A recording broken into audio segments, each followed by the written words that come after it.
Hey there, Alex here. Welcome to another video. I wanted to share a little bit today about this big paradox, just the paradox of this journey and why it's so maddening and can be really, really difficult. And again, I'm hopeful that you're starting to see, if you've been following me for a little bit, I mean, I just started, but if you've been watching some of my videos, you're starting to see that you're really working with you. This is an inside job. It's a soul journey, and it's a soul journey as in SOLE as well. It's between you and you, because that will then, manifest in the 3D.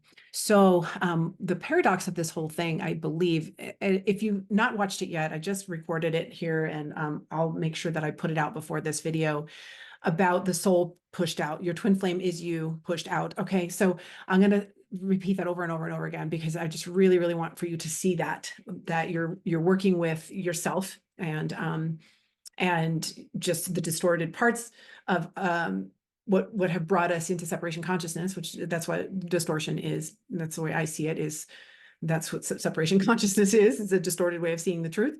And we come into truth, and that collapses that duality between you and your twin flame, which is you pushed out. So watch that video. But the paradox about this whole thing that makes it so darn difficult is that because it's you that you're seeking, it's you're seeking, right? Everything that you're seeking outside is actually aspects of you that have been fragmented. So you're on a soul retrieval mission to reintegrate parts of you that you have that have fragmented off and fractalized, and that are ironically in opposite form what have been reflected to you in your physical twin.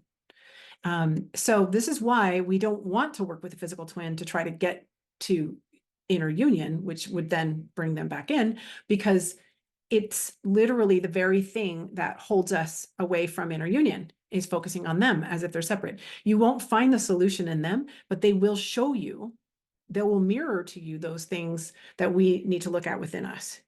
But the things that they mirror, and this is what makes it so hard, the things that they're mirroring are the opposite of the things that are in your, at least somewhat in your subconscious.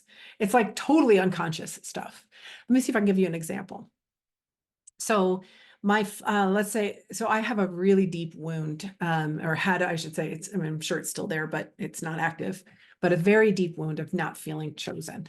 And this came from a lot of abandonment, actual abandonment in my childhood, right? And so that was something that I fragmented off. Like I had to just somehow, like I made that true for me, but it's not true. So that means it's fragmented. It's a distortion. It's a distorted belief. It's a limiting belief. It's actually a very, very core one too. So that's considered a distortion. That's something that I was aware of, but I shoved aside, and it's part of what was keeping me in the lower scales of consciousness, right? Of almost even like a victimhood. Okay. So that's a separation consciousness. So I feel not chosen. So my twin would then reflect that it would trigger that feeling of not being chosen, because I felt like they weren't choosing me. But here's the paradox. I wasn't choosing me by working with correcting my own stuff. I was looking at the twin, and therefore I couldn't work with that, because it literally, that's the paradox. I don't even know. It's even hard to follow. It's maddening. You can't, separation is a gift. Trust me. Trust me. If you are in separation right now, it's a gift. Use that time to be able to look at these things for yourself. Okay, so I don't feel chosen. What am I not giving myself? How am I not choosing myself? Because what happens is the shadow, or the flipped, polarized version of that, which is so often shown in the twin, or that'll be kind of their wound, it's like the opposite. So it's almost like a brain tea, like it's messing with my own brain even trying to explain it. I actually took on, okay, so I watch the you pushed out video first, because I'm doing this one afterwards, and it'll help. So not chosen, not feeling chosen, this is me.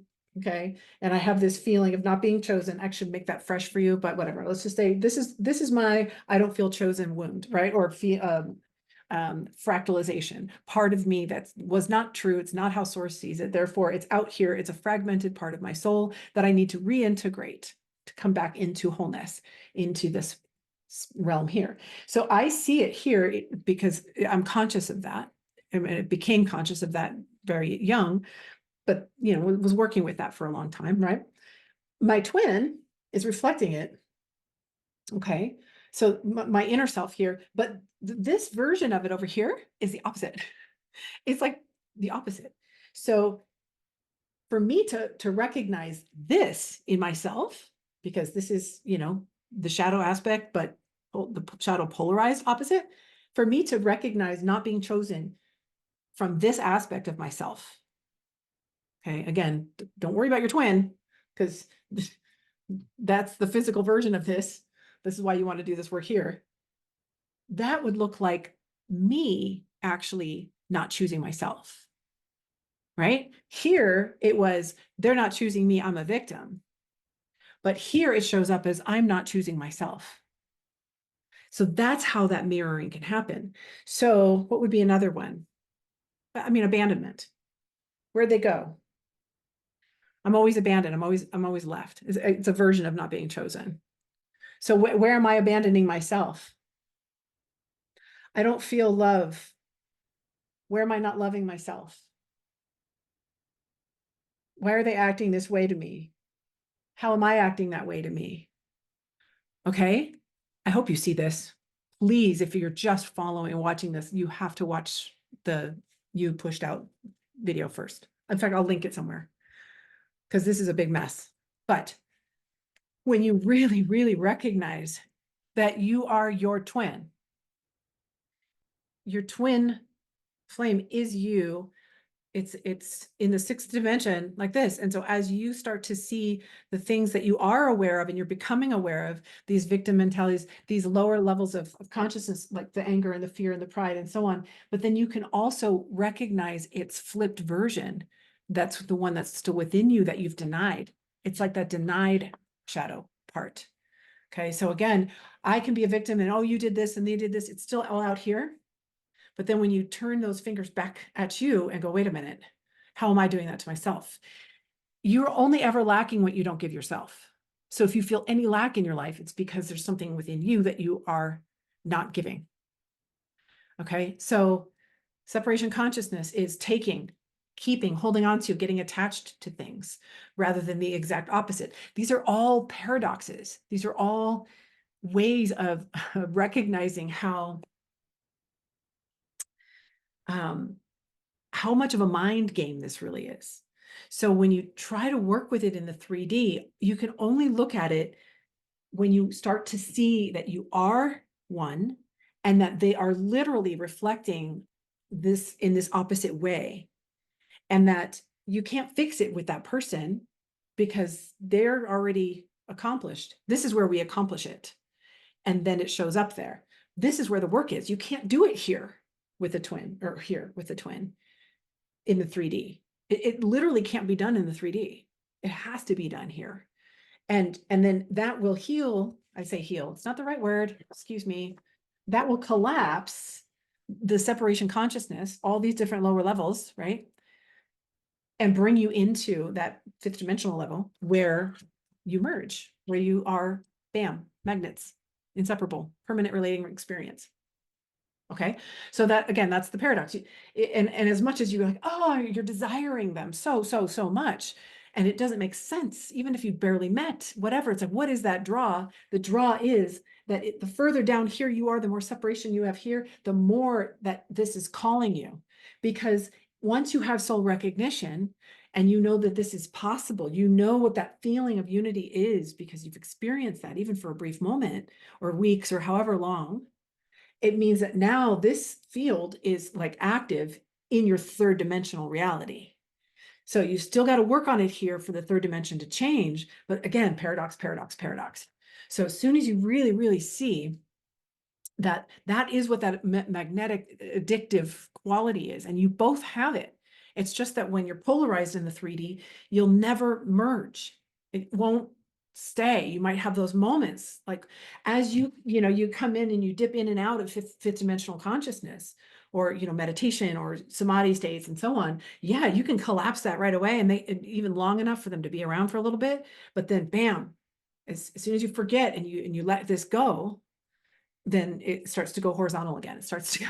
I call this horizontal and this is vertical. I even used to say this in, I used to say this a long time ago when not even that long ago, but when I first met my twin, I was like, I don't want a horizontal relationship. It's almost like I knew, it's like somehow intuitively knew that this would happen, because it's all based in expectations and all that kind of stuff. I was done with that. I was done with attachments and all that, the games and the manipulation and all of that stuff in many relationships. And I wanted a horizontal relationship. I mean, a vertical relationship. I wanted a wholeness. I didn't even really realize that I'd be using this terminology. So just recognize that. I hope that helps a little bit when you are, as you're putting these pieces together, as you're synthesizing this information. You might need to come back to it a few times. I hope it was even articulated okay. Again, I'll keep doing it, and I'm going to keep saying it in different ways until it just really starts to click. Please give me your comments and questions and so on, and I will try to reach out to try to reach to them and get back to you as soon as possible. Okay. I'll see if I can get one more out before I go on my vacation. All right. See you soon.